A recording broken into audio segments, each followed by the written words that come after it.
the consequences of what's going on, and they are potentially enormous. They're already affecting many people already, and it relates, of course, to this Strait of Hormuz closure, which is basically stopping the flow of oil to the world in vast amounts. So now this story, see if you recognize, well, when I come to the list, see if you recognize anything. Something that happened like just a few years ago, say about 2020, 2021, about that time. Anyway, this is the story. New IEA report highlights options to ease oil price pressures on consumers in response to Middle East supply disruptions. The International Energy Agency today set out a range of demand-side actions that governments, businesses, and households can take to alleviate the economic impacts on consumers of the disruptions to oil markets stemming from the war in the Middle East. The conflict has triggered the largest supply disruption in the history of the global oil market. Cheers, Don. Nice one, mate. With shipping through the Strait of Hormuz, which normally carries around 20% of global oil consumption, reduced to a trickle. Around 20 million barrels per day of crude oil and oil products typically transit the strait. The loss of these flows has tightened markets significantly, pushing crude oil prices above $100 per barrel and driving even sharper increases in refined products such as diesel, jet fuel, and liquefied petroleum gas, or LPG. It's a big deal. All right. Let's but it's a problem that we are creating. What the International Energy Agency says problem on behalf of Israel. Governments could do. Like I say, see if this reminds you of anything. 1, work from home where possible. Displaces oil use from commuting, particularly where jobs are suitable for remote work. 2, we might as well just make 15-minute cities, and you can live in these garden-style apartments. And guess what? You have a coffee shop right below your place and everything that you need. You got everything that you need. That's what they'll say. Reduce highway speed limits by at least 10 kilometers an hour. Lower speeds reduce fuel use for passenger cars, vans, and trucks. 3, encourage public transport. A shift from private cars to buses, trains can quickly reduce oil demand. 4, alternate private car access to roads in large cities on different days. Number plate rotation schemes can reduce congestion and fuel-intensive driving. Oh, what a coincidence. Major cities have been putting up number plate cameras. They've been doing it, they say, for another reason, to police another tyranny, but they're there. We might as well use them for this now. Increase car sharing and adopt efficient driving practices. 6, efficient driving for road commercial vehicles and delivery of goods.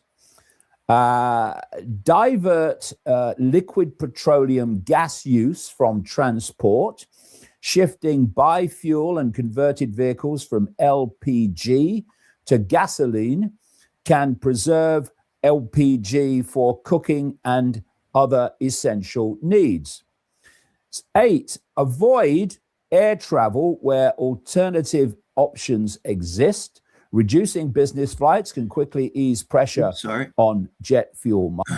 Yeah, this is David Icke.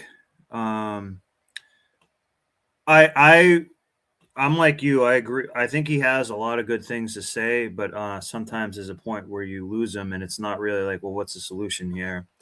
But I liked a lot of the stuff that he said about 9/11 and just various things in general. He's good at showing how things work. Being descriptive of it. Same with that Muslim guy that I have on here sometimes. But I don't think he's going to get into aliens and stuff here. That's not really what I want to go into. I just kind of wanted to go into the a little bit of the rising tensions that we have with Iran and everything like that. And guys, we're Israel's bitch. And I'm telling you right now, if someone's going to ask me to be drafted for Israel or even United States, I'm not doing it. I am not doing it. We don't need to be doing this. Markets, of course, the suppression of movement and travel is absolutely on this cult agenda wish list. Number 9, where possible, switch to other modern cooking solutions. Encouraging electric cooking and other modern options can reduce reliance on LPG. And 10, leverage flexibility with petrochemical feedstocks and implement short-term efficiency and maintenance measures. Industry can help free up LPG for essential uses while reducing oil consumption through quick operational improvements. So when you look at a society... Let me pause him for a minute, and we're going to go to some NBC.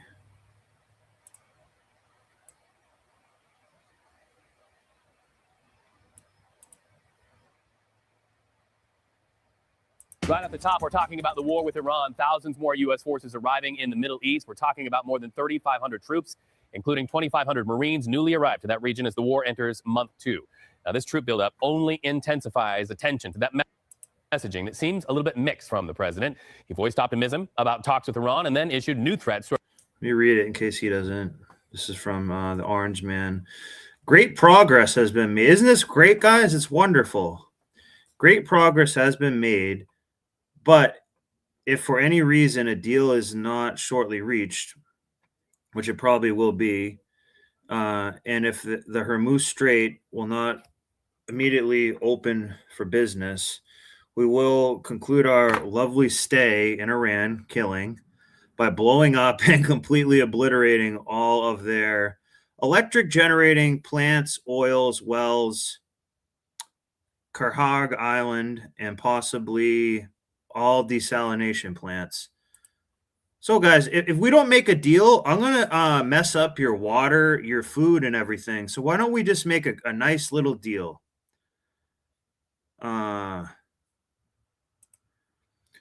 Yeah, Math Man put, hey, snowboard, I've got 2 teenage boys, and it'll be over my dead body. Yeah, this is what I want to talk about. This is what I want to talk about, guys. Like we voted for the Orange Man to have what? No wars. And he's just being a completely war whore. Big time. And I don't blame you. I don't even want to go to... We're not at a war. We're just over there messing around for Israel. They've been telling you Iran is the boogeyman for decades. And they haven't done anything. This is what I want you guys to understand. This is similar to 9/11 when British intelligence was like, Iraq has nukes over there. They have them over there. So you better stop them because we need to be the only people with a nuke. This is what I want people to understand. Like, we are the terrorists here. Like, that's what we're doing. We're being like a kind of a terrorist on Israel's behalf. Let's see what this other guy said.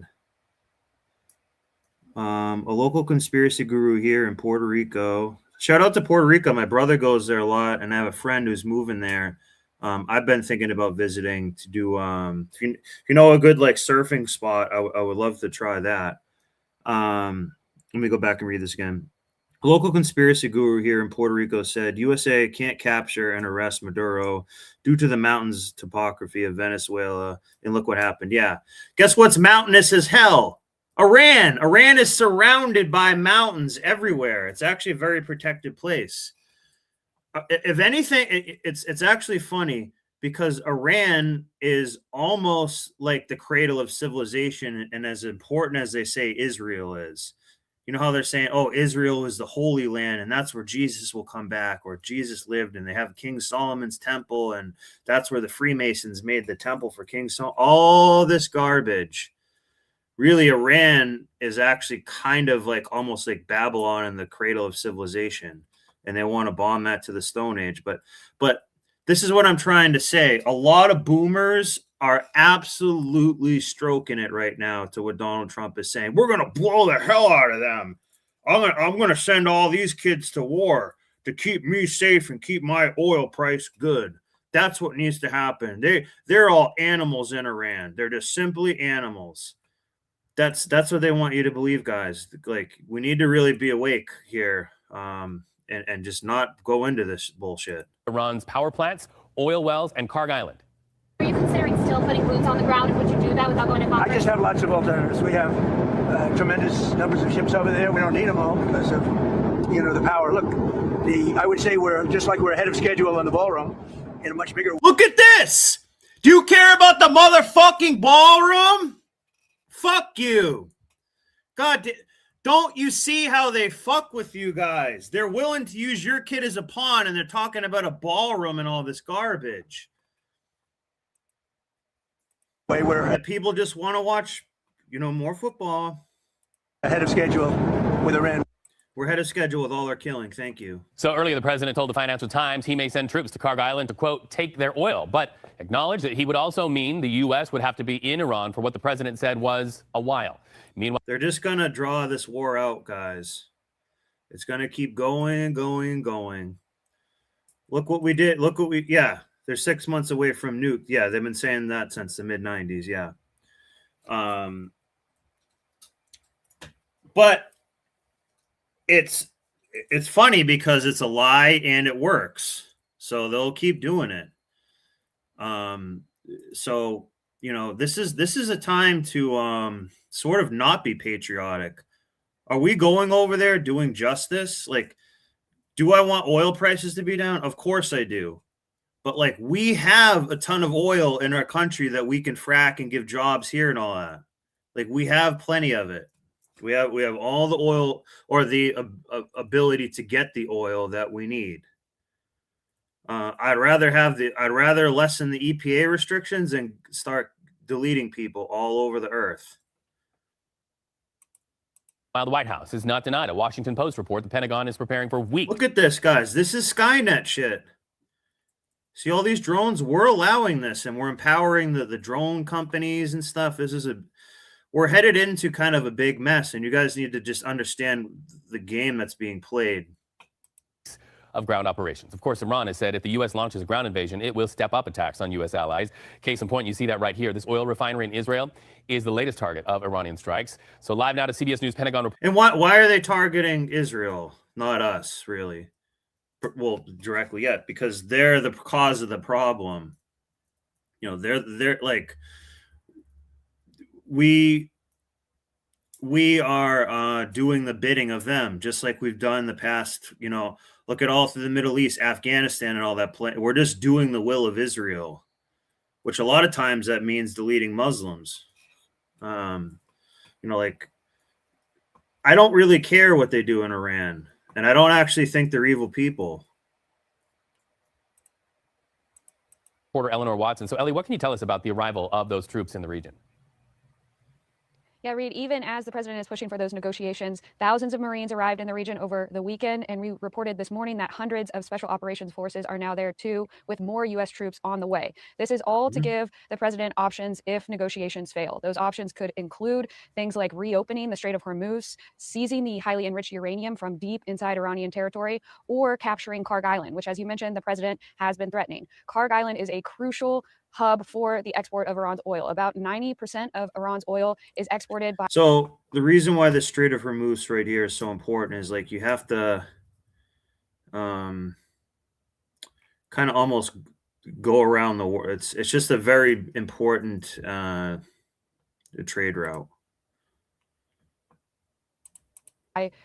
going through that terminal where the oil is loaded on tankers. Destroying the oil infrastructure on that island could have wider consequences for the economy. So capturing it is another option. The U.S. Guys, what about our economy with the printed money? You know, the one we print the fiat currency, it's not based on gold or anything.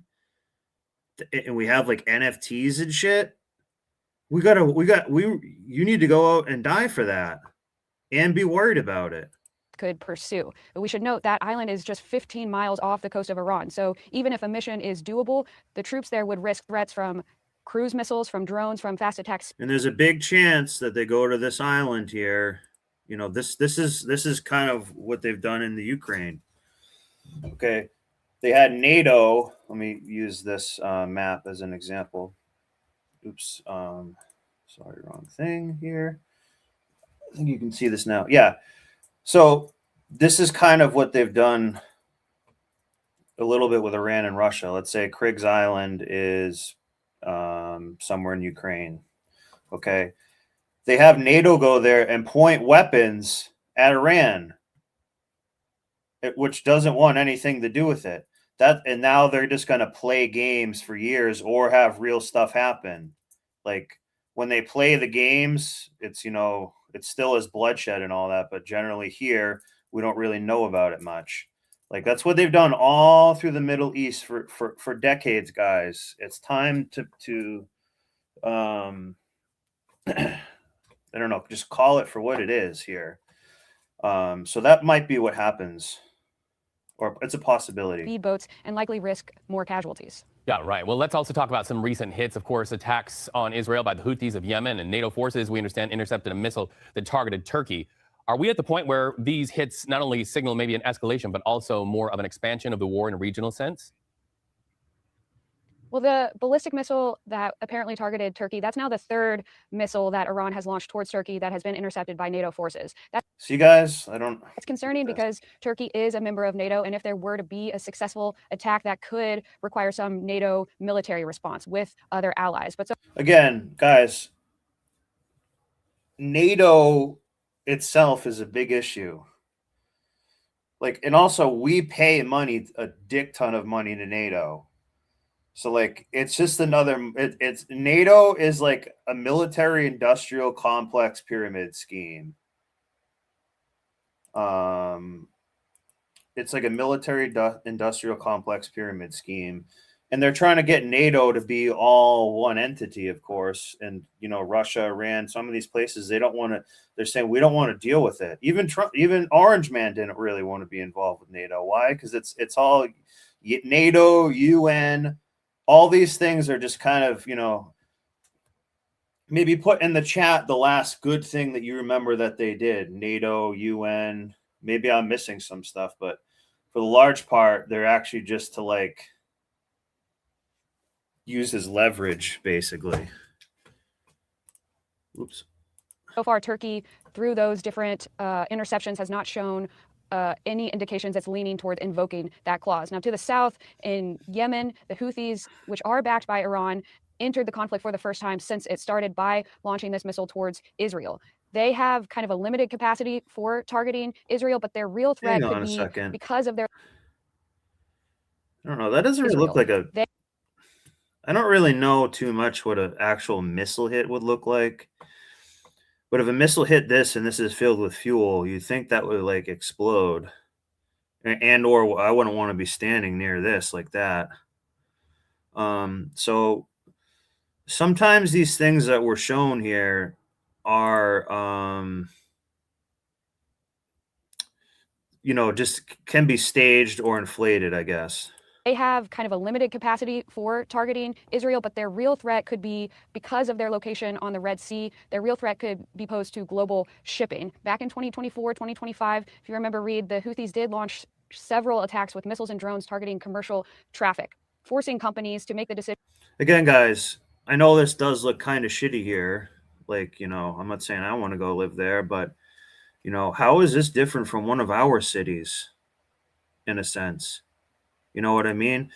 These people in these apartment buildings and stuff, they're not trying to take anything from you. They're not here saying like, oh, Math Man and United States has been talking shit online, and like I just lose sleep at night over worrying about what they're doing. You know what I'm like, that's what I'm trying to show is like how kind of nuts this is. But the problem is boomers absolutely love this. Boomers, they're getting ready to die. They would love to see their kid go into the military because they can somehow pretend that they're a hero. Like the people who you're going to see are the most patriotic are not going to have to do anything. You're going to start seeing boomers get real patriotic. The summer's coming up. They're going to be out on them boats in Florida and doing all their rallies. They're going to do a rally for your kid, or some of my age or something like that, going over there. So don't be afraid to talk some shit about Trump now and then. I know a lot of you got like I did vote for the guy, but I'm not even going to vote anymore. Like we're cooked. It was better than Kamala Harris, but remember when he said no wars? Now look at what we're in. Around Africa instead of through the Suez Canal. That disruption, if it happens this time, would only add to some of the impacts we're seeing on the economy that were already being felt by the essential closure of the Strait of Hormuz. All right, Melly Watson, watching this closely as we start a brand new week. Thank you so much. Okay. So I want to change it. Let's go back and see what this guy says a little bit more.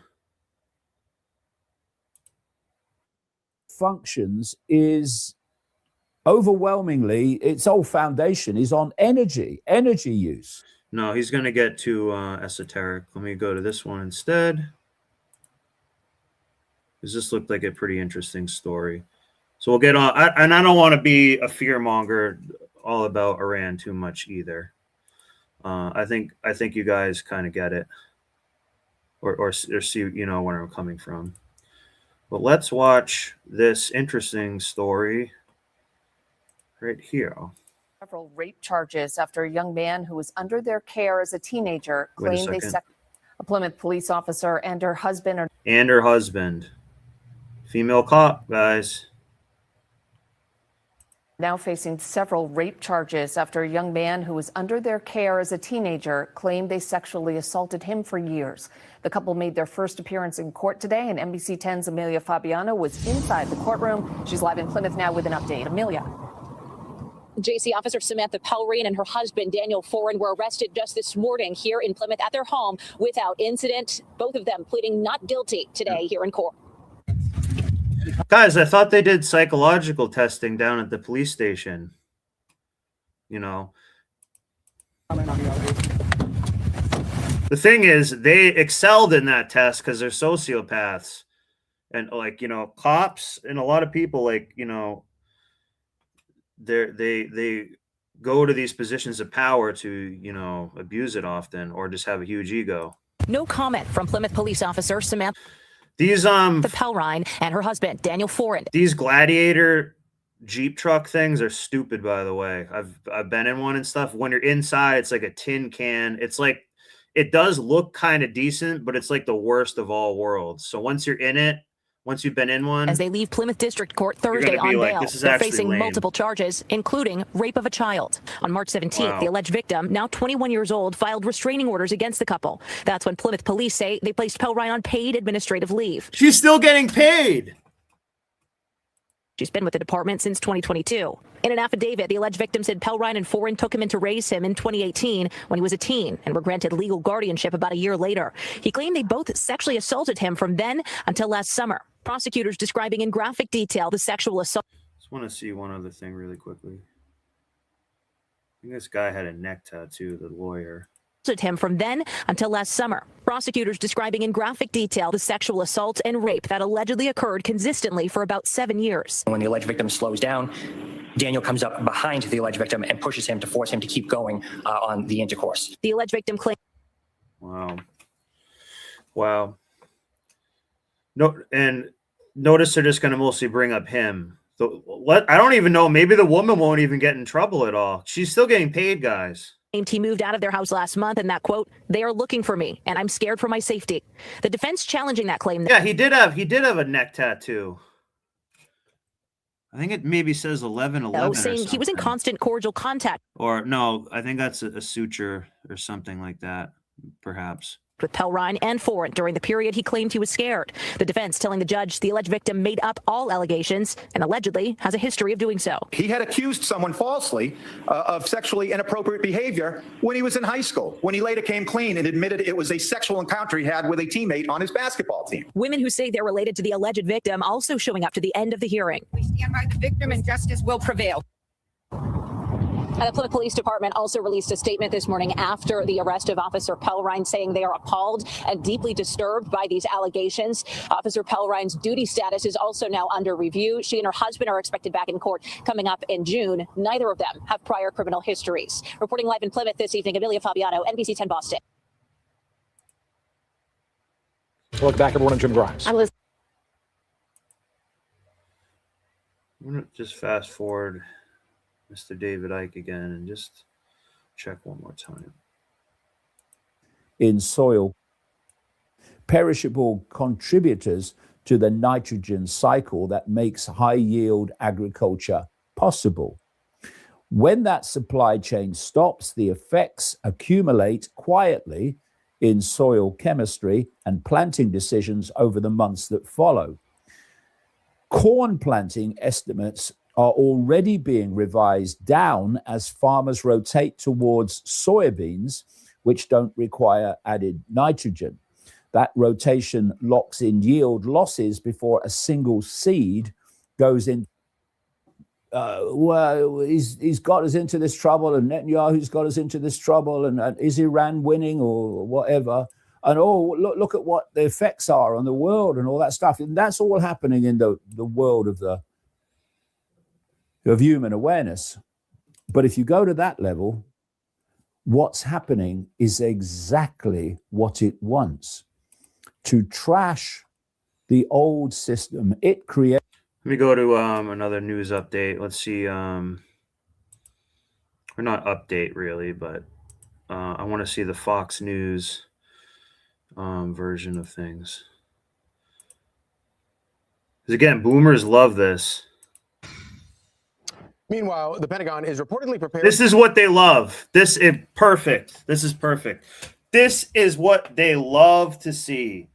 Is some drone image or something out in a desolate area blowing something up.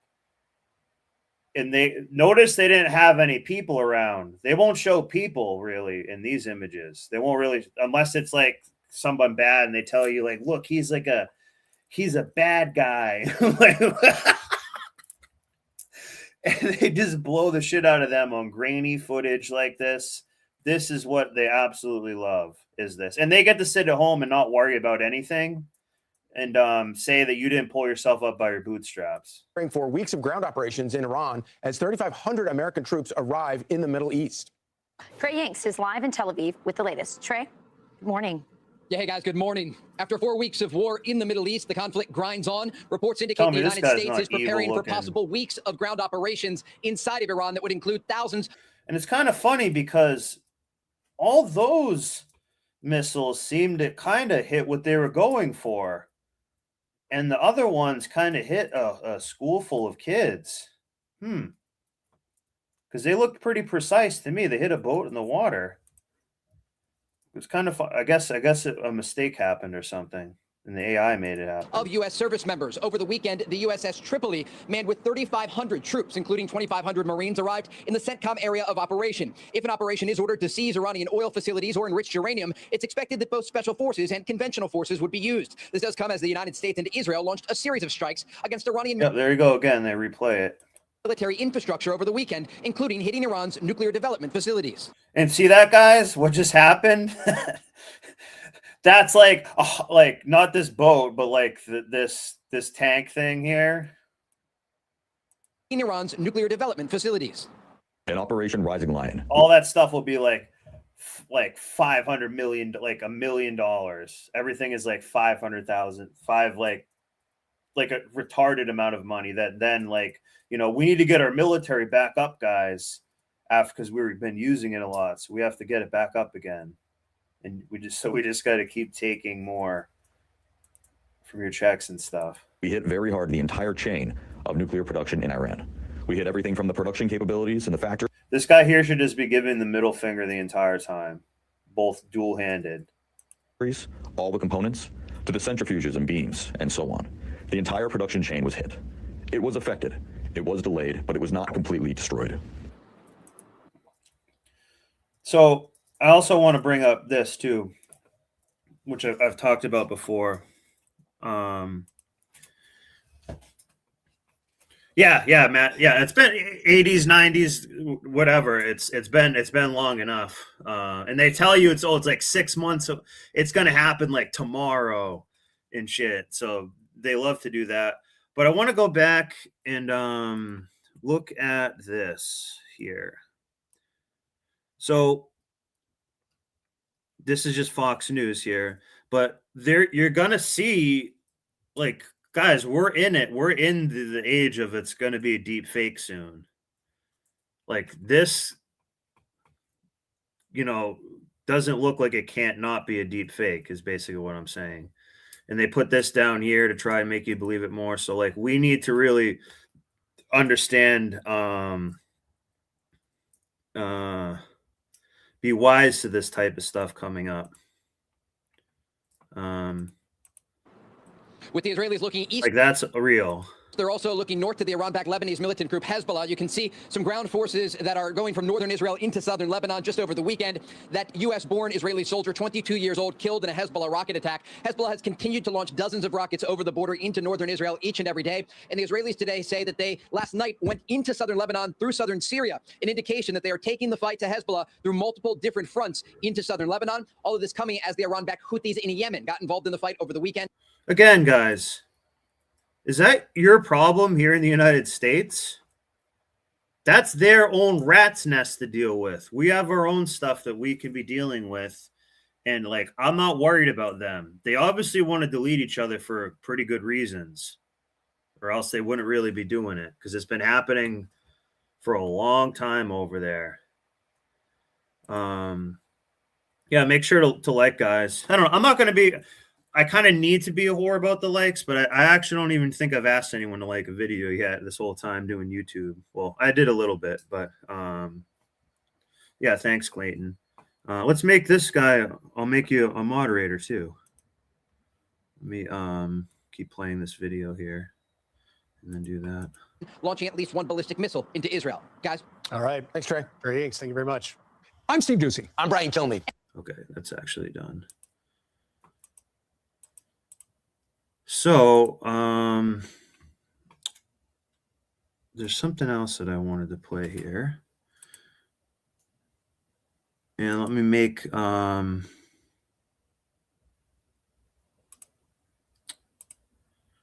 Clayton I'll do that later, make you this. Sorry, I'm kind of all over the place here. Major turn today. Now, police say that they believe the two who were killed were apparently having an affair, and the husband, now the prime suspect, he is still not been arrested. This is Stacey Ellis Mason and Danny Uli, both Indian River County employees. We're told they were in the parking lot of the Vero Beach Library yesterday morning. In the public library. I told you guys, these workers, dude, they screw off so much at work. This is what I'm talking about, bullshit jobs. And a lot of them are state and town workers and stuff. Like, here's the thing. I'd rather they work less hours and just get shit done and go home and do what they want, rather than just being there. Oh, you got to be at work 8 hours. Working 8 hours a day by default is retarded. It's like, well, you should be able to get, I don't know. It's just kind of stupid sometimes. When they were both shot and killed. Today, police announced that Mason's husband, Jesse Ellis, is now the suspected killer. Again, Ellis is still not being captured. Authorities say that the public shouldn't be worried because this, they say, had appeared to be a targeted attack. Our Jack Wu went to the news conference today, and we found out that rescue crews did actually see Ellis today, but let him go. Jack has the breakdown of the timeline.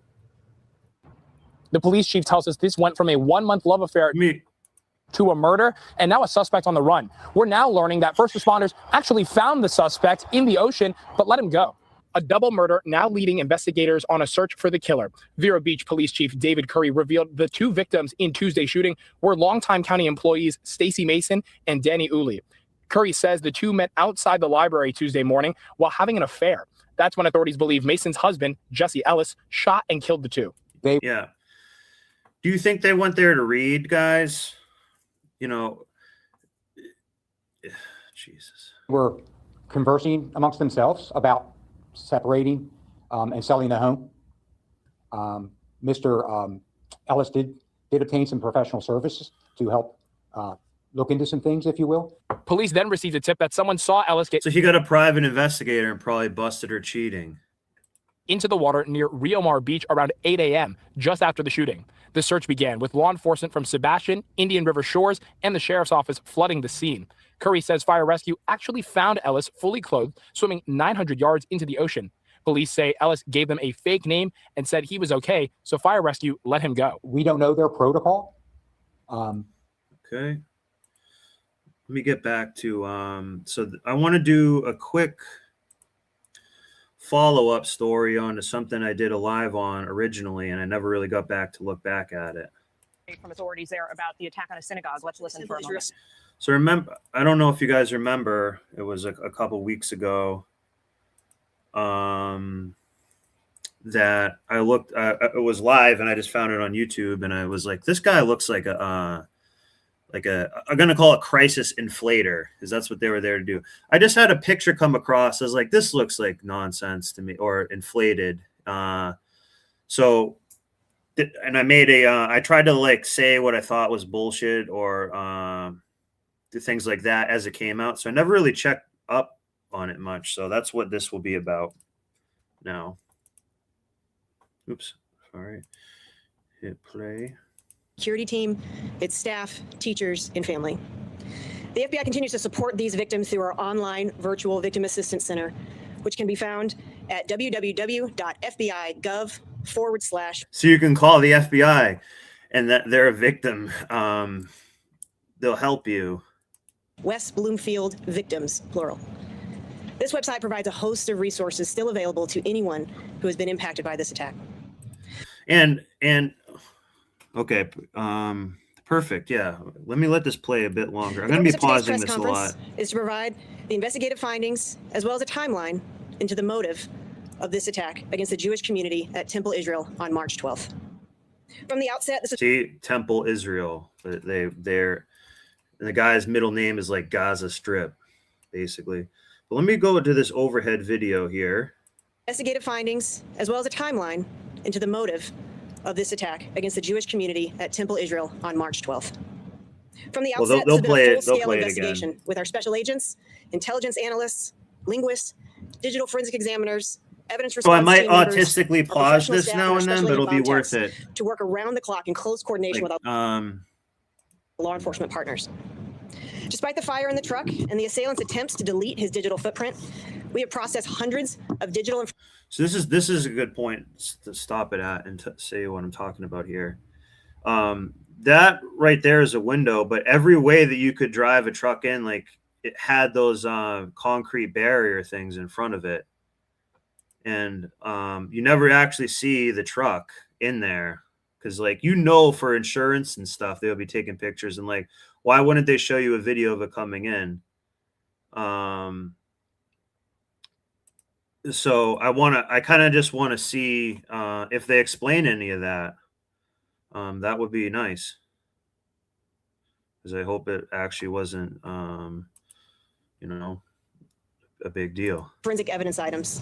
We've conducted over 100 interviews of witnesses, family, and associates. We also continue to work with our foreign partners to receive any information that would shed light on the activities of the assailant or any threats currently here in We work with Israel too. Michigan. Based on the evidence gathered to date, It's a dog and pony show. we assess this attack to be a Hezbollah-inspired act of terrorism, purposely targeting the Jewish community and the largest Jewish temple in Michigan. The FBI defines terrorism as a violent criminal act by an individual who is inspired by or associated with a designated foreign terrorist organization. We do not make this characterization lightly without a thorough review and keen evaluation of the facts. In this case, the evidence shows the attacker was motivated and inspired by Hezbollah's militant ideology. Although the assailants' attack planning and mobilization to violence began in So they've never, I want to hear the security guard's guy's name, because I'm surprised they didn't make him like the biggest hero you've ever seen. And they don't really bring him up at all. earnest on March 9th, which I will fully detail here shortly. A review of his online activity since January 2026 revealed a reoccurring search history of pro-Hezbollah news channels, Iranian news channels, and videos about shootouts and bullets.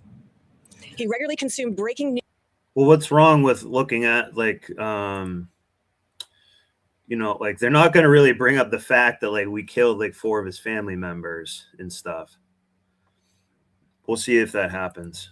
News and statements and live coverage of the current Secretary General of Hezbollah, Naim Qassem, and viewed news coverage about an Iranian fatwa for total jihad against the U.S. military.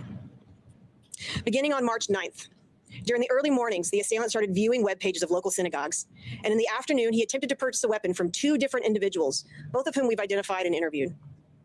After those people denied his request, he then purchased an AR-style rifle at a local gun store in Dearborn Heights. Yeah, I knew they were going to use that one. I said this the first time when they love having that now. See what this is now. They're getting their story straight of what they want to say and how they want to paint this. You know, this is what I wanted to point out too. Like, see how the helicopter is like going around and there's smoke there and everything. That's just to like, you know, like the situation has already stopped. So if anything, there should be less people in the area to clear the area and stuff like that. Instead, they bring out like every type of vehicle you can imagine. And like, you know, this is what I'm saying. It might have been a real thing, but they inflated it and inflamed it. Along with 10 rifle magazines and approximately 300 rounds of .223 rifle ammunition. While he was at the gun store, he ordered a rifle magazine pouch, as well as 40 5.3-gallon water containers from an online store. After that gun store, he then began researching locations for local fireworks vendors. Throughout the night. So he just decided to just do this. Please, someone would have planned it out. Guys, if this is what, I would not just load a truck with like fireworks like this idiot would. Like that. That's how, yeah, that's how, like, you're going to just load a truck with fireworks. Please, like, it, you know, it's just going to make, it's not really going to like do that much. Night of March 9th, the assailant began visiting numerous different web pages of Jewish cultural, educational, and religious centers all throughout the Detroit metro area, and even viewed multiple pages of upcoming events at Temple Israel. During the morning and early morning of March 10th, he continued. See right here, those barrier things. So maybe possibly he could have went in like that. But I don't know, the trees there, he has to go over curb and I don't know. His online searches with specific search terms and phrases such as the largest It'd be gathering nice of if they Israelis showed in us a Michigan, picture. Orthodox synagogues, Israelis near me. What time is the Trump rally? No, one of these people was able to take a picture of the truck in there. In Michigan, as well as a center affiliated with the Israeli embassy in Michigan.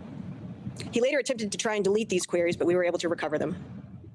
At approximately 1 p.m. on March 10th, the assailant visited a local shooting range and practiced shooting his new weapon. He then drove to the local fireworks vendor that he researched at approximately 2 p.m. and purchased. Let me go and read your comments too here. Yep, you take the government away from these women and they're still not independent no more at all.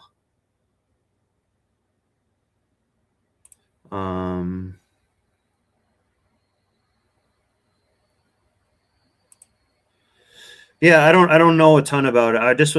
I really don't want to focus on it too much, but I kind of like, you know, pointed out a few things before. But this news story is also related to the same topic, like indirectly actually. So, but so far my prediction was kind of right that they're not going to like show anything. They had to get their story straight. Again, I looked at this like 2 weeks ago and they're like, oh, we had to get interviews from hundreds of people and stuff like it. It's just like, why don't you just tell us like the event that actually happened? You know what I mean? If anything, it's a success story. They prevented anyone from getting hurt besides basically like one guy.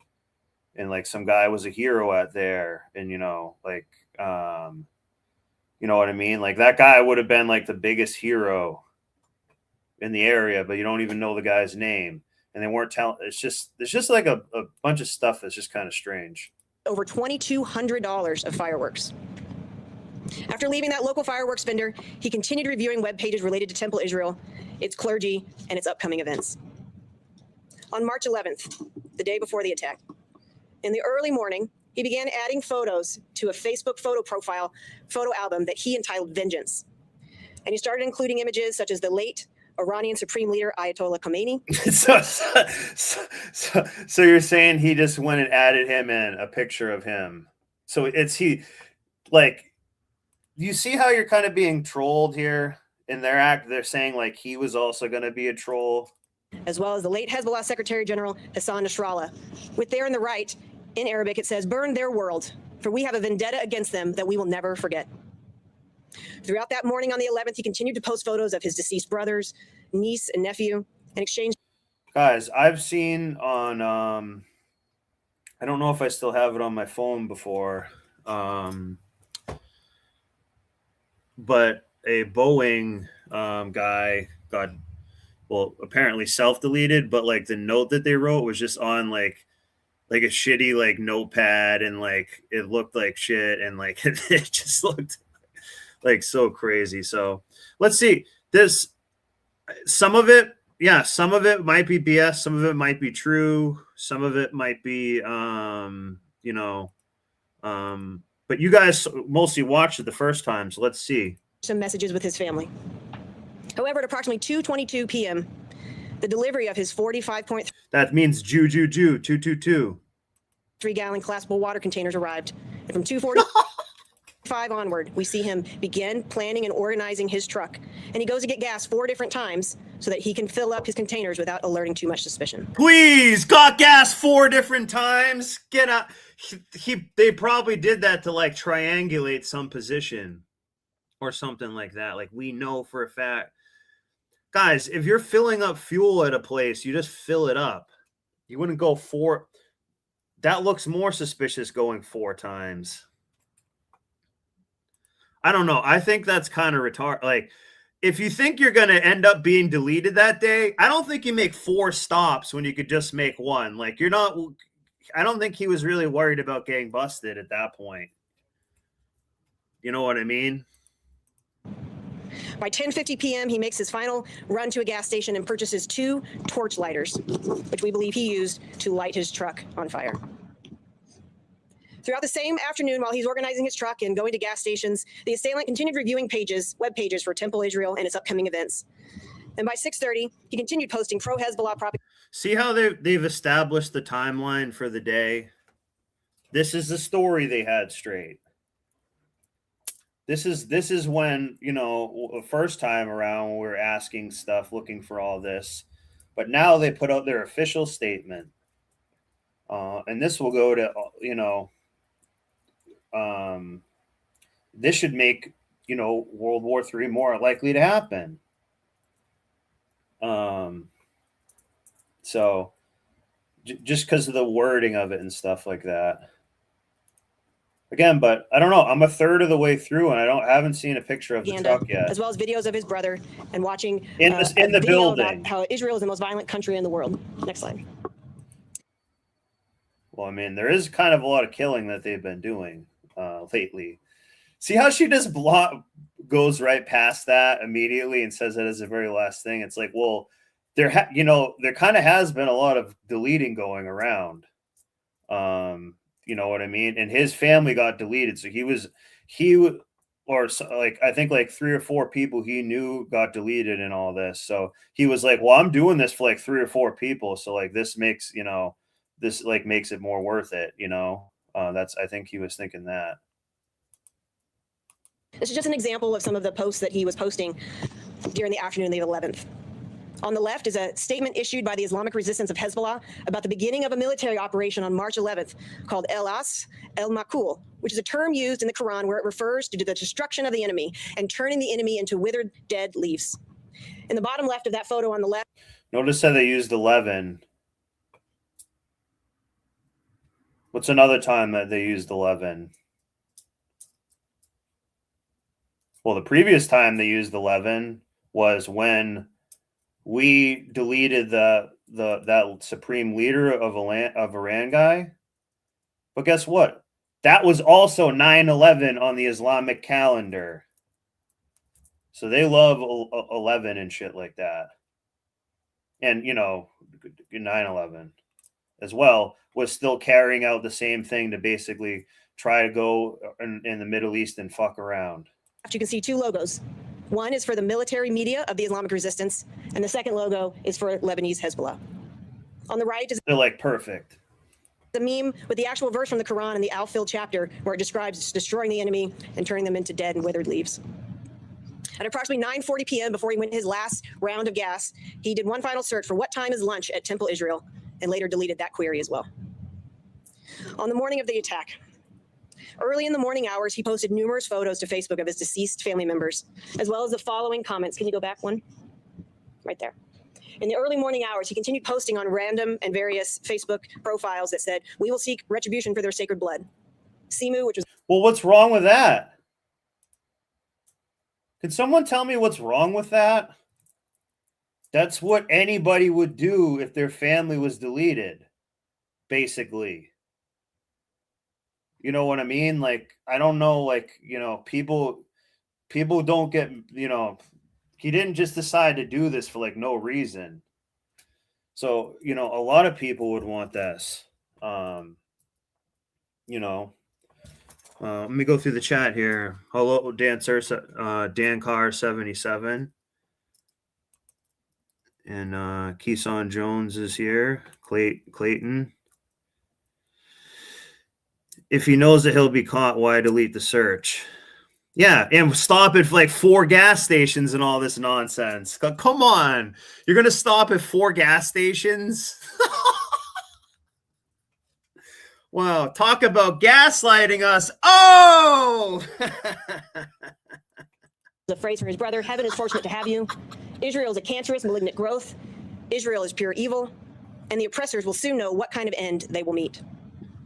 By 6:56, he searched again online for additional rifle accessories. Again, 656 is 11.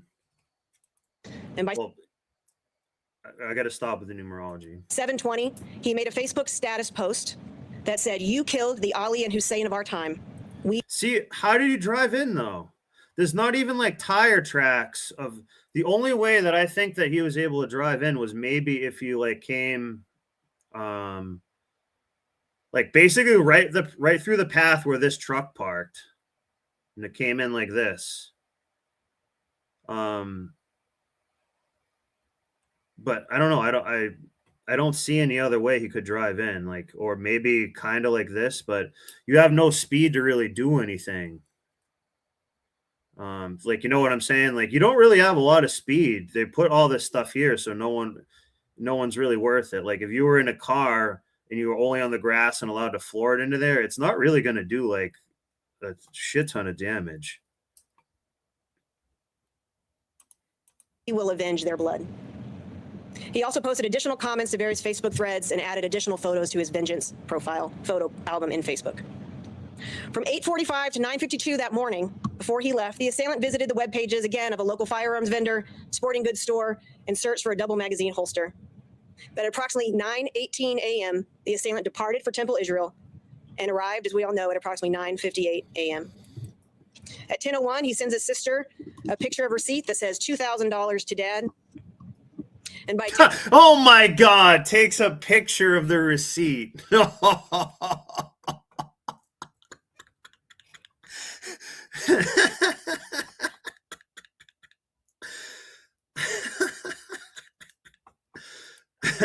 That's convenient. And 12, as he's sitting in the parking lot, he posts 4 videos, which were taken as he was driving to Temple Israel that morning. In the background of these videos, which I'm just providing screenshots of. Maybe he took a video each time he then stopped at a gas station when he didn't want to get busted. And he had a truck full of like fireworks. So he just stopped at every place imaginable all over town and made this like his entire day, apparently.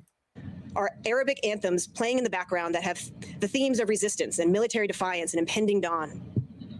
By 10:13, right after those 4 videos were posted, he posts this photo to his vengeance photo album that there's that's no what I'm need to learn saying, Hebrew Clayton. anymore. Yeah. Next Yeah, slide. if you have a business or something, you're gonna stop 4 times to do like. I don't know what they're talking about. And by 1034 onward, this is where we see a significant amount of his ideology come forward. While he's sitting in the parking lot, he sends his sister overseas 19 videos, photos, and messages that reiterated his intent to commit a mass terrorist attack, as well as affirming his Hezbollah-inspired ideology. These communications included statements expressing a commitment to commit violent action, references to martyrdom, as well Just all the motive you wanted. as threats to attack what he described as the largest gathering of Israelis in Michigan. I'm going to provide a few of the screenshots. I'm not providing comprehensively everything that we have during this time. First, Come on, show me what I want to First one he see. sent to his sister. The translation is "Jihad is the gateway to heaven, one that God opens to." See, they're not showing any images of anything. Show me a picture. Why haven't they said the guy's name who's like the hero of it all? And like, this is annoying. His chosen ones. Next slide. Next photo he sends her in order is a photo with a verse from the Quran overlaid there in yellow. For such he has written faith in their hearts and strengthened them with a spirit from himself. And he will admit them to the gardens beneath which rivers flow to dwell therein. God will be well pleased with them and they with him. They are the party of God. Truly it is the party of God that will achieve felicity. His sister asked him to stop sending these photos, but he continues with a numerous set of videos, and I have a few screenshots. This first video and the screenshot is him sitting in the car with the same upbeat anthem from earlier, and it's called "This People Sends You a Call." And the chant in the background, while he's holding the gun, praises the south of Lebanon, the Hezb, the fighters, and those who die for the cause. He displays his weapon at the end of the video and says, "We rely on God." In a second video with the same screenshot, he continues. It's kind of, you know what else too? It's convenient. It's like at like where the kids' playpen things are, these swing sets and shit. Like, you know what I mean? It's like that's almost like they're focusing on that to be like he was trying to like take kids out, like, and then like the next week, like we like take out like a school and we do like we've deleted a lot of their kids too. Take a picture. Yeah, that's what I'm saying. Like, this is all retarded, but this is how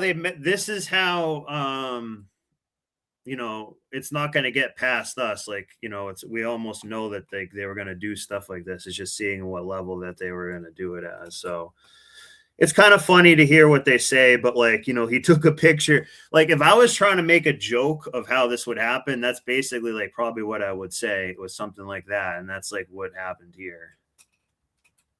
But again, I want to see the truck in there. That's all. I just want to see what blew up, or what even happened. You know, I don't know why they don't want to put that in, or they're not giving themselves any credit for doing anything. It's apparently With a chant in the background that encourages one to bomb the enemies and bring death upon them. It also encourages listeners to invade and attack enemy fortresses. The next video screenshot, the next video he sends is him listening to Hezbollah Secretary General Naim Qasem talking. And the Secretary General is saying that the listeners have one of two choices, victory or martyrdom. Qasem praises the Mujahideen in the field for giving the rest of them courage and determination. And the Arabic writing at the top in yellow says, "I remain committed." The bottom video screenshot is a video of him with the upbeat battle song in the background. The song mentions it's time for slaughter and bloodshed, and there's no time to draw back. See this right here, guys. This is perfect. This is a boomer's brain. This is what a boomer's brain is. Over here you have, so this is the left brain. The cops, look at all this stuff. They wouldn't have brought it out there for not that big of a reason and everything. And they've shown you this image, only a couple images, the entire time on loop hypnotically. Over here is something, at least I'm glad they're at least kind of like showing something, but like, how about just even let us like, why don't you just let us read it for ourselves and actually read what it is, instead of like just keeping this here. It's like, it's just kind of strange. Also, too, on the news, what they'll do is they'll run a scroller and stuff at the bottom, which can kind of make it distracting.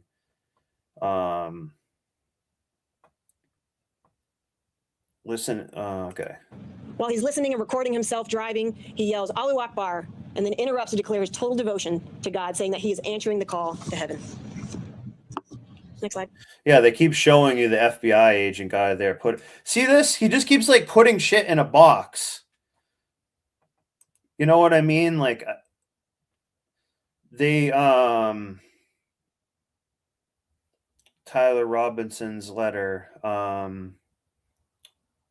I forget who that is off the top of my head. Yeah, but you guys are getting what I'm saying. Like a ton of it's just like bullshit where they're like almost trolling you at this point. So that Fox News coverage is garbage. So like, so that one, let's maybe look into one from a different one because I am not seeing. Well, actually, let me just play it more. My bad. This photo, which I believe is out in the public, is But Fox News will just scramble your brain.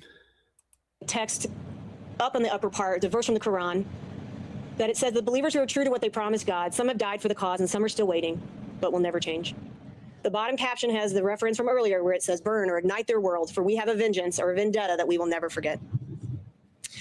The last meme that I'll show you is a screenshot that he was taking and sent to his sister in the parking lot as well, where he covers up the Israeli flag with the yellow cover paint there and puts the phrase Party of God or Hezbollah over the Israeli flag.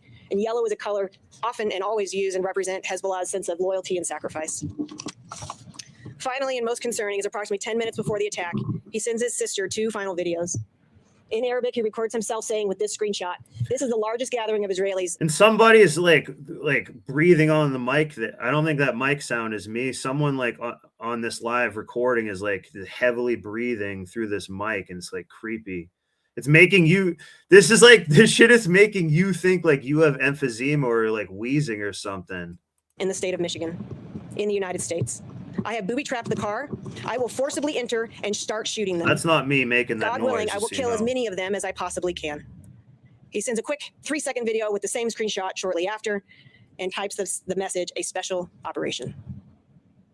In between these videos and photos, the assailant exchanged 5 short phone calls with his ex-wife, who called Dearborn Heights. Gotta call her a big C one last time. Oh! The police department requesting that they do a welfare check on her ex-husband. And at 12:19, Yes. This is what I want to see. And show me a good picture, please. as we all know, the assailant drove Yes. his vehicle ramming into the doors of door 5, and he hit it. Oh my God, there's like a baby carriage near it. So yeah, not really much happened. It just kind of like went through a few feet in. But they're trying to make it like, this is what I'm saying. This is also retarded. This truck couldn't physically even get down the hallway, basically. It's like too wide already as it is. And of course, there's just a baby carriage in this shot. So at 12:19, assailant drove his vehicle, ramming it into the doors twice. So he drove in twice.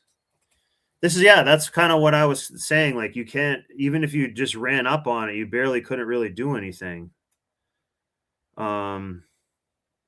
Assailant and the Temple Israel security guards exchanged gunfire before assailant appeared to set off fireworks from the interior of the vehicle. 12:30 p.m. The vehicle was on fire and the hallways were full of smoke. So there's a 10-minute shootout, apparently, a 10-minute gap. Twice. Tried once to hit it, had to reposition his truck, and then came in at a high rate of speed, going about 200 feet down the hallway. Between 12:20 and 12:22, the assailant and Temple Israel security guards exchanged guns. 200 feet down the hallway? I don't know. Maybe he did. Before we see that the assailant appears to set off the fireworks from the interior of his vehicle at approximately 12:22. By 12:30, the vehicle is on fire and the hallway is full of smoke. It's a convenient how there just happened to be a camera exactly where the truck came. We are very grateful that aside from the assailant, there were no additional fatalities. However, this evidence makes very clear the attacker intended to cause significant amounts of harm to the members and the children present at Temple Israel that day. At this stage of the investigation, we continue to find no evidence of co-conspirators, nor do we have information that indicates a current active threat to the community at this time. I also want to address a few points that have drawn some public attention. Despite what has been in the reporting in the media, at the time of this incident, the assailant was not the subject of or referenced in any prior FBI investigation, nor was he on the terrorist watch list. There was no evidence that he previously visited or conducted pre-physical surveillance or pre-attack surveillance at Temple Israel prior to the attack. There were no additional improvised explosive devices besides the fireworks that we have described in the vehicle. God damn, this lady is like, her voice is just wretched. Other than what we've already put out. And based upon the size of the water containers, we now assess the subject used approximately 35 gallons of gasoline, not just. So the first time that we were watching this on the when we first went through this live, we're let me put the StreamYard out here. Trashing her, saying that she was like Michelle Wolf, that comedian. And she does kind of look like her a bit. The 20 to 30 that I had previously stated, in attempts to enhance his fireworks to set off the vehicle. Finally, I want to extend a deep thanks to my federal. See, why do they keep showing? So this is the thing. It's that's what's scrambling your brain, is just seeing this. Like, oh, well, there's an FBI guy there putting something away in like a truck. Like, notice they didn't show the pictures of the truck for very long, or even a full screen picture. Or talk about if they said 200 feet down the hall, but it looked like 2 feet down the hall. I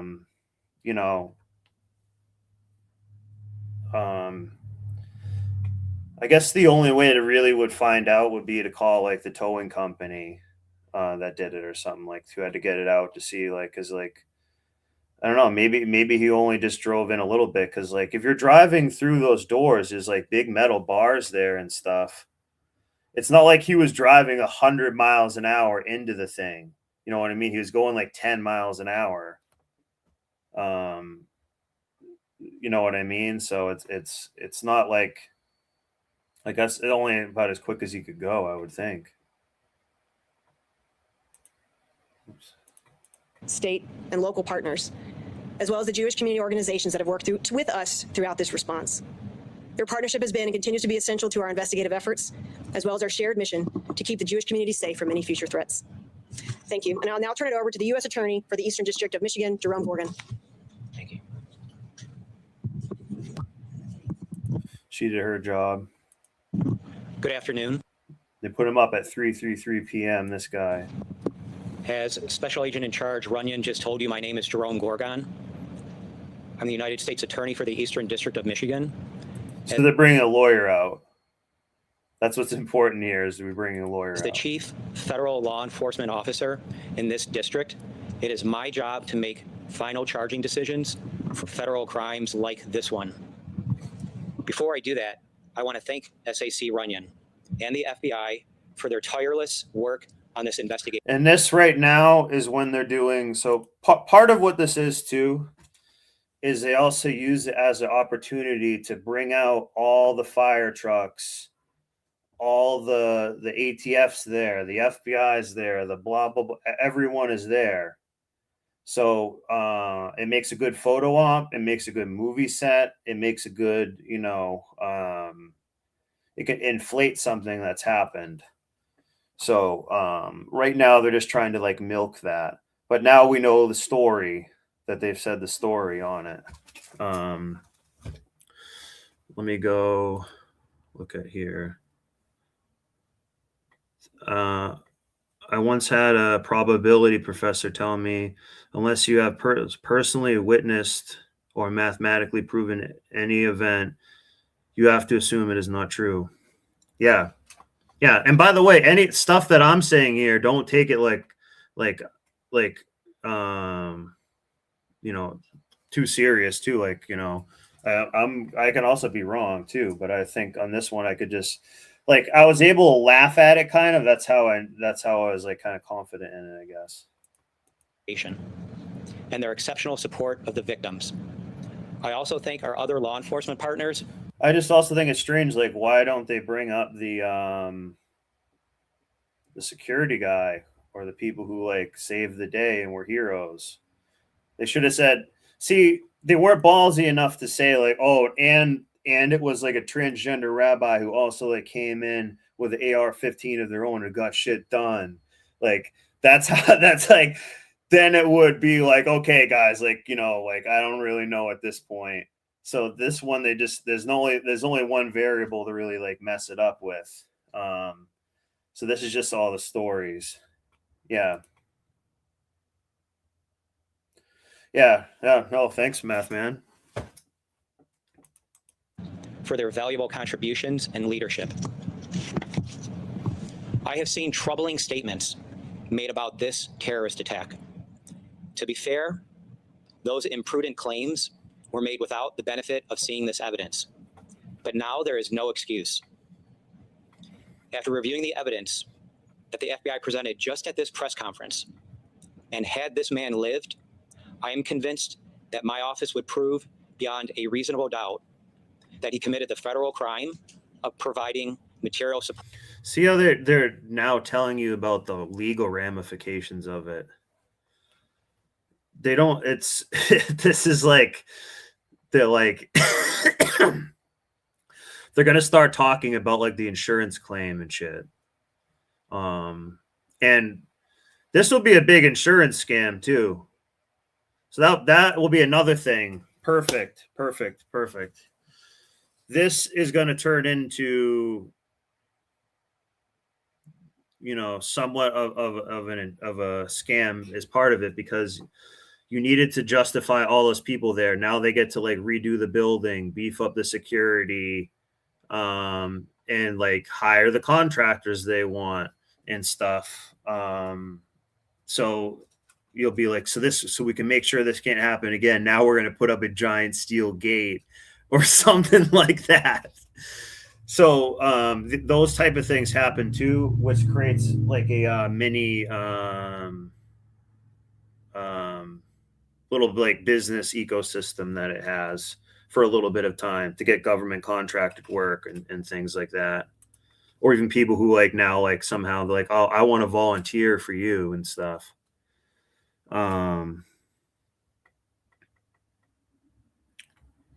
So yeah. I had to take a break.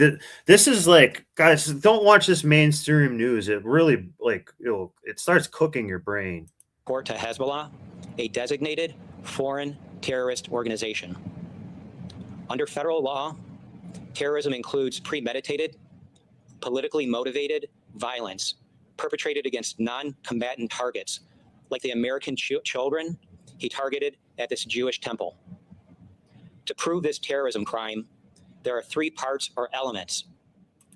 So here's another thing too that they're doing. Notice how they're doing a side view here in the flag, and they got this like, you know, it's all going to like one point, like a triangle. But they have instead of just facing the stage head on, because there's other people that were there too.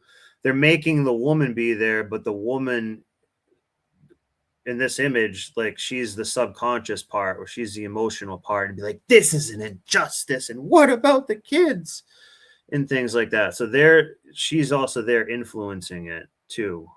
Like a lot of this is now like theater and imaging. Because also too, it didn't look like there was any where the car picture is. I didn't see any gunshots in it, which seems weird. Like if you're trapped in a hallway, it was like right around And the here. Arabic writing at the top in yellow says, I remain slaughter and bloodshed, and there's no time to draw back. While he's listening and recording. Damn, sorry. Let me fast forward it a bit more so we can complete this video. But Fox News sucks. Misled.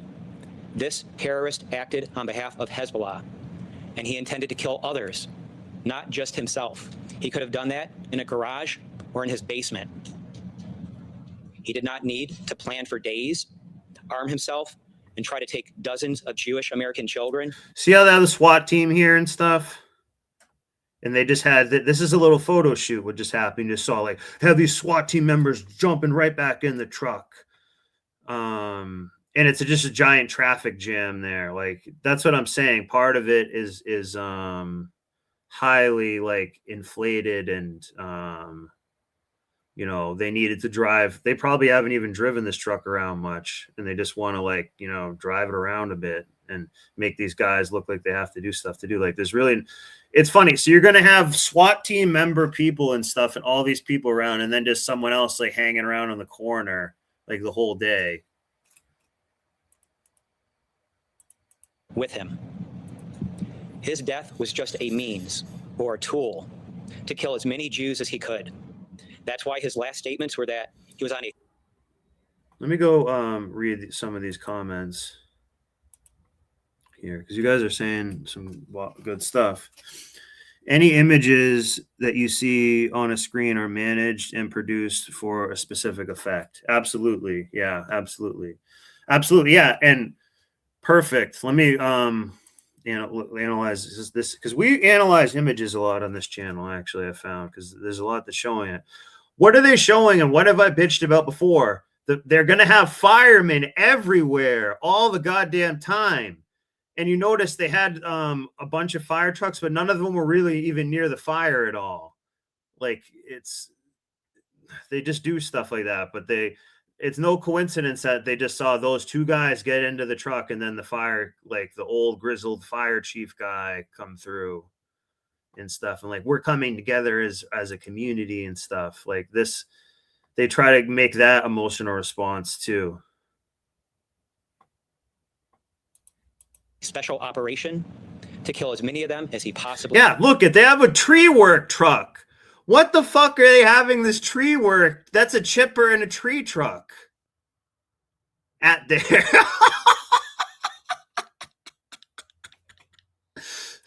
Can. And they weren't doing tree work. It's not open, or there's no like brush on the ground or anything. And it's because of the evidence presented today that there is no question that we would prove that this man... look at all this. We have all these people around doing shit.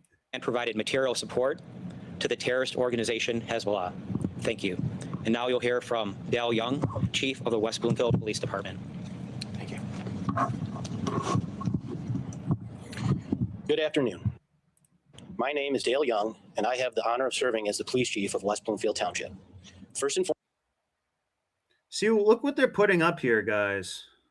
foremost, I want to extend my... This is fear. So this is boomer fear corn, and they love it, and they buy it too. And it's like, guys, come on, you got to not trust some of this.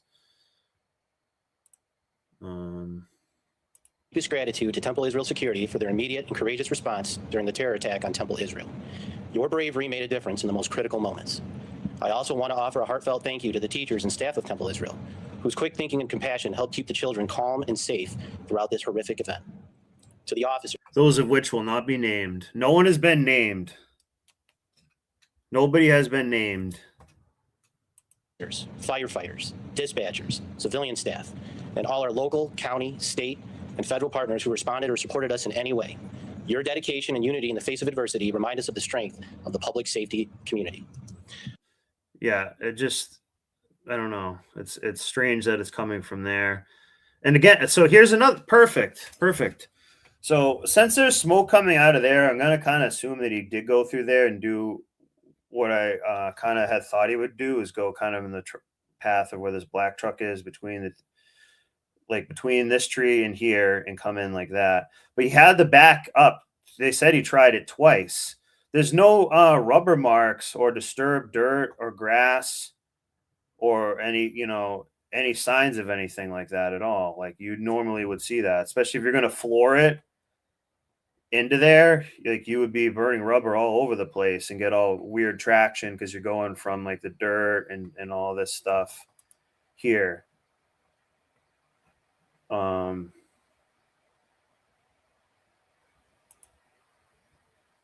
Yeah. And I thought maybe this other way and stuff too, but like that's even harder because you have to like kind of turn. You would have to hit that like perfectly, and there's just not a lot of room in the parking lot to gain that much speed anyways. Like basically this truck is parked here. It's like a Chevy 2500. If he floored it into there, it's not really gonna be like going that fast yet. And I think it was too big to really fit down the hallway anyways. A special thank you as well to Shenandoah Country Club for opening your doors and immediately embracing both the public and law enforcement. Look, you plugging the country club? Plugging the country club now. And to our West Bloomfield residents, your willingness to assist law enforcement. For the residents. Did you see that? Did you see that? Plugging the golf course before the residents. Enforcement that day was invaluable and is a testament to the spirit of our community. At this critical moment, I want to be absolutely clear. We stand firmly with our. Probably what happened is they brought anyone involved over to there to help be like, checked out and like interviewed and like things like that. Jewish community. We remain unwavering in our commitment to protect them and all members of our community from those who seek to do harm. To everyone in West Bloomfield Township, please know that our commitment to your safety is our highest priority. We safeguard this community through constitutional policing, vigilance, and strong partnerships. Your officers are alert, engaged, and ready to respond to any threat. We continue to collaborate closely with our law enforcement partners, gathering intelligence and adapting our operational plans as needed. I'm trying to complete the video, but it's like rotting your brain. I'm sorry, but this is good. This is kind of good to see this because this will tie in. This will tie everything all together, and then I'm gonna end the stream and coincide the ending like with this video, I think. Let me let it play a little longer. The West Bloomfield Township Board of Trustees remains dedicated to investing in our professional development. Look at plugging again, talking about investing.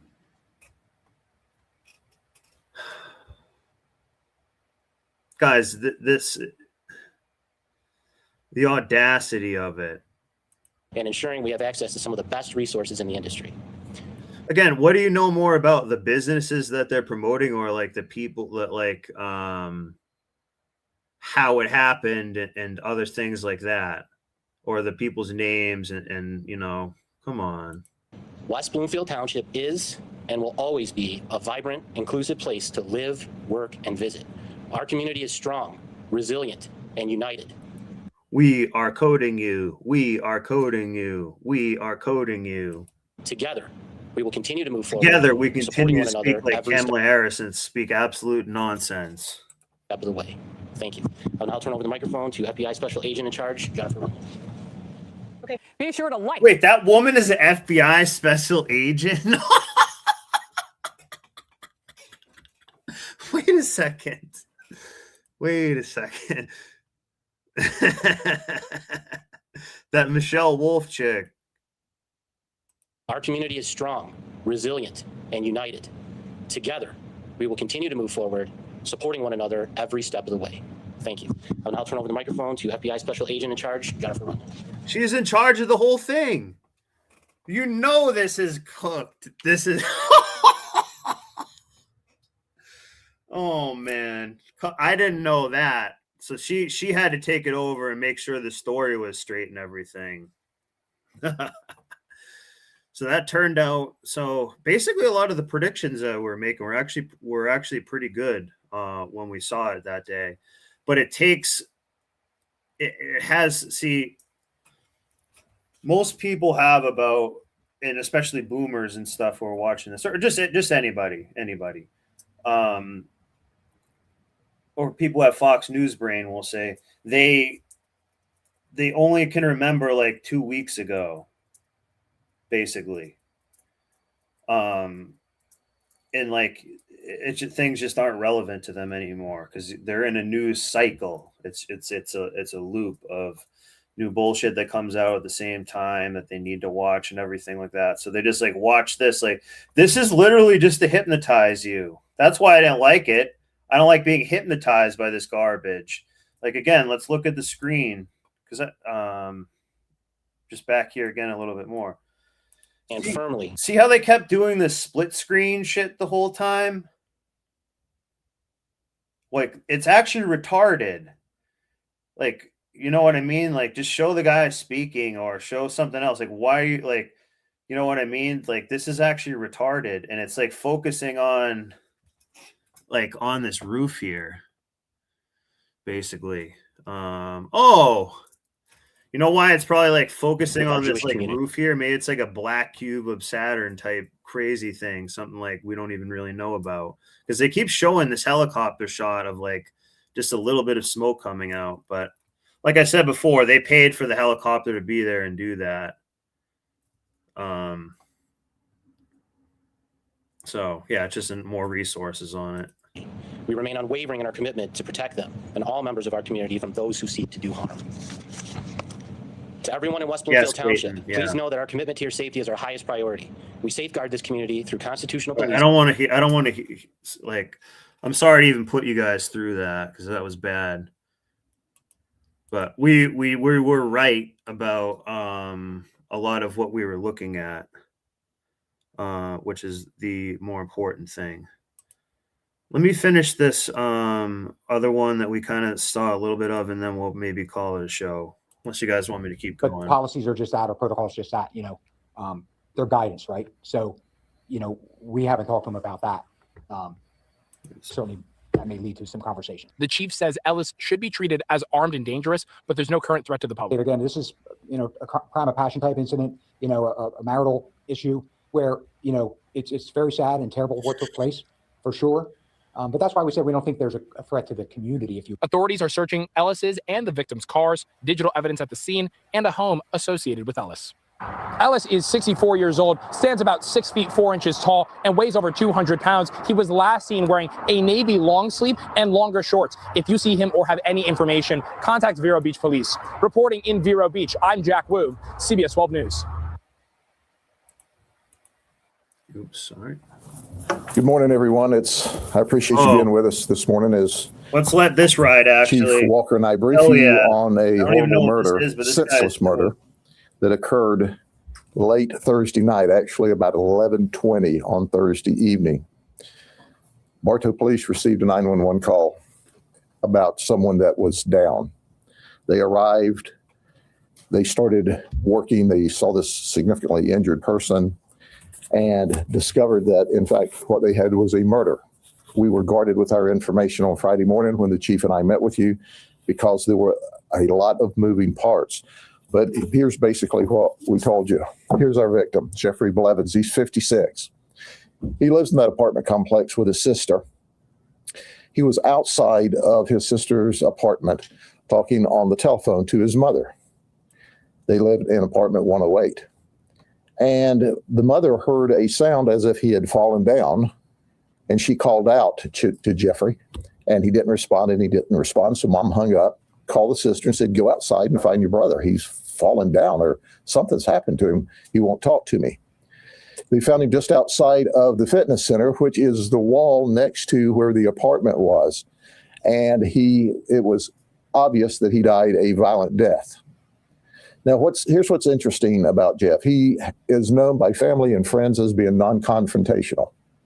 He's easygoing, he's liked, and he's just not a problem person. So that created extra problems for the chief and his detectives and our detectives, because we have what is a nice guy here outside smoking a cigarette, talking to his mother on the phone, just about, reminiscing on historical events in the family at that time. But the investigation went on. And as the investigation went on, just as a matter of routine, we talked to David Richard Morris, who's 48. David lives above the victim's apartment. Look at this. Look at this. This is Mr. Potato Head. Mr. White Potato Head. Directly above the victim's apartment in kind of catty corner in number 114. David Richard Morris, so I can give you some back. Guys, and this is what Tylenol brain can do. These eyes, he's going to, everything this guy happens to this guy, he reacts like wicked slow. And that's part of what the Tylenol brain is. You just react like, you just slow reaction to everything. So like, you're just not really like in the moment at all. Background on him, he has, for all intents and purposes, lived with his mother his entire life. He lived in that apartment complex with his mother. He is He got simped. He had got son husband to death. Been described to us as a conspiracy theorist. He's what they call a flat earther. He still doesn't believe the earth is round. He's like doing flat earth and shit. Well, the floor in the county jail is flat anyway, and that's where he is. So we first interviewed him, and we asked him during the first interview, the detectives, do you own a firearm? He says, yes, I own a 9mm handgun. They said, okay. And so it was a preliminary interview as they were going through talking to everyone in that particular area. And little did he know, and what we didn't release to you is we had a 9mm casing from where our victim had been shot. So the investigation went on. We came in contact with another person, and he described David Richard Morris as a suspicious guy that when he was high on meth would brag about his gun. But when you look at his criminal history, he apparently had arrest for a DUI and was found not guilty and was not a problem person, and he really wasn't a criminal according to the record, but the investigation went on. When we do a criminal investigation on a murder, especially what appears to be a whodunit, the first thing we do is flood resources to the area. So I'm going to give you a quick timeline. From the time the shooting occurred and 911 was called, Bartow Police was there in 2 minutes. So people didn't have an opportunity to move around. Bartow Police was on scene with EMS, and they started the investigation. And then when they discovered they had a homicide, they asked if we would assist them, and we were always glad to help. Now, the beauty of it is Bartow Police doesn't have many murders.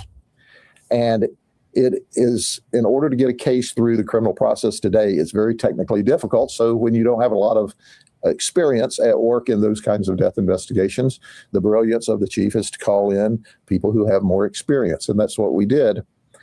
And we were glad to help. So we had dive teams there. We had drone teams there. We had intelligence teams there. We were checking, and we were like running into a dead end until we encountered this one person who was in possession of meth and talked about how he had provided meth for this guy in the past. But still, there was no connection for all of this. Then we found another person who admitted to us, well, this guy he's kind of an irritating guy. Doesn't cause a lot of problem, but he's just really strange. So we were able to put enough information together to ultimately do a search warrant on the apartment that he lived in with his mother. And when we did, voila, we recovered this firearm. And the detectives were really excited when they unloaded the firearm, and it was the same exact casing, brand, and stamp as the murder casing. And then upon closer examination, they were really excited to find out that David didn't do a real good job cleaning the gun because we found evidence, blood evidence on the gun. And then we were real excited when we found that there was blood evidence on some shoes he had in his house, as well as a towel. We collected all of that.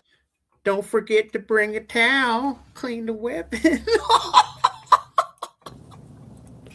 We are in a full court press now because now we can process the firearm. We can do a test fire of the firearm, which we did, and we entered the information into NIBIN. But it's Saturday morning by now. We worked with FDLE and we worked with ATF, and we asked ATF, can you send somebody to work this morning? We need some help right now. And they're located, their headquarters for this NIBIN is in Alabama. They roll somebody out of the house on Saturday morning to help the Bartow Police and the Polk County Sheriff. They did an immediate check and said, yes, that the test fire cartridge belonged to this gun, and this gun was found in a backpack in a closet of this guy's house. And the case came.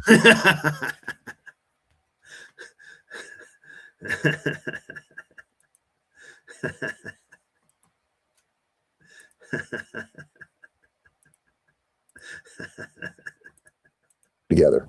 We still have a lot of mopping up to do. Of course, our DNA evidence is being rushed over to the FDLE labs, and we will have this tied up as soon as possible.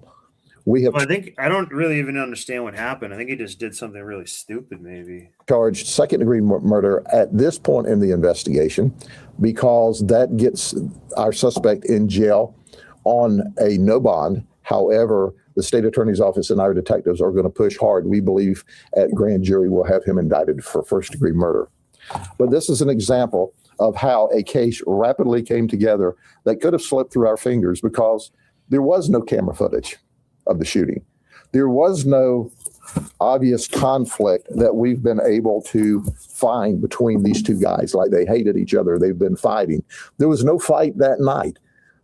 This guy's just weirdo personality who's not a real criminal.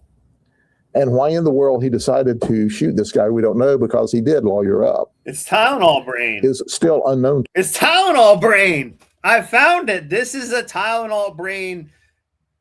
Oh my God. Dude, I'm like, what did I say about him without it? And it's senseless. Like, this guy cooked his brain to be basically like a zombie idiot. To us. But we know that. And so this guy deleted this guy. This for seemingly like no reason. And this guy wasn't like some type of little asshole or like, you know, they probably didn't even know each other. Kind, non-confrontational, easygoing, decent guy who was living with his sister in the same complex as David Richard Morris, who was living with his mother upstairs. For whatever reason that we have not discovered at this time, he decides to shoot and kill him late on Thursday night. Was he on meth? Was he bragging? That's still unknown. But let me turn this over to the chief. Chief, I appreciate the opportunity to work with your professionals, and together good things happen. Yeah, and see how like this is how they need to give a presentation properly, not like Fox News and all this bullshit. Thanks, Sheriff. First and foremost, our thoughts and prayers go out to the family for their loss. It's unfortunate, and it seems can't figure out why it happened. But most importantly, the work by the detectives was outstanding. Blame it on the Tylenol. That's what they're gonna do. They should do. These guys worked what it is. Tons of hours to take this case that initially had really nothing to go on, it seemed like, and end up making an arrest. Again, great work by both departments. The partnership we have with the Sheriff's Office is tremendous. It's great to be able to have that time. So this is good, actually. This Grady Jug guy wouldn't like. This is actually pretty good that we're seeing this. This is the opposite of what we were seeing from the other people giving us information. They're clear. See how they're not reading things off a script and like are trying to actually give you real information and like are authentic about what they're doing and stuff. Everything else before is just like literally like from a script. So there's a big difference, and they're telling you about them instead of leaving it like a mystery. A resource you can turn to when you need help, and they've always been there for us, and we truly appreciate that, and we continue that relationship as we go forward. So. And as an example, Chief, you called on us and we called on FDLE and ATF. So it took 4 agencies to get this wrapped up. But I'm so proud of the detectives because when you think about this, we had the suspect identified and charged within 23 hours of the detectives engaging in this. In less than one complete day, we had this guy wrapped up because of a lot of great work by a lot of great detectives. But once again, ATF, this big national federal organization, called people from home on Saturday morning to rapidly help us. So it takes all of us in this day and age to bring cases to successful conclusions. Are there any questions? Did they have a confrontation that evening, those two, or he just walked up to him and just shot him? That's all we know right now. We see no evidence of confrontation. The victim was talking to... And this is going to be an authentic response answer, I believe. His mother on the phone.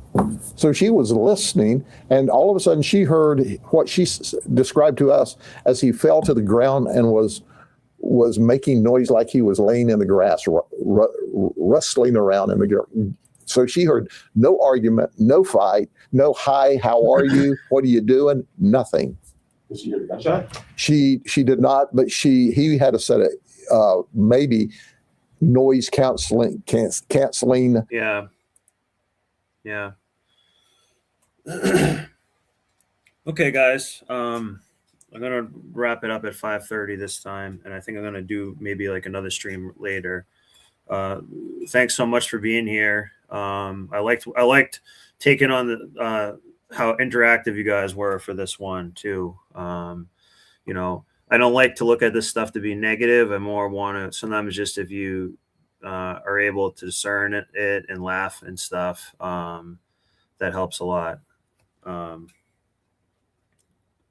So have a great night. Thanks so much.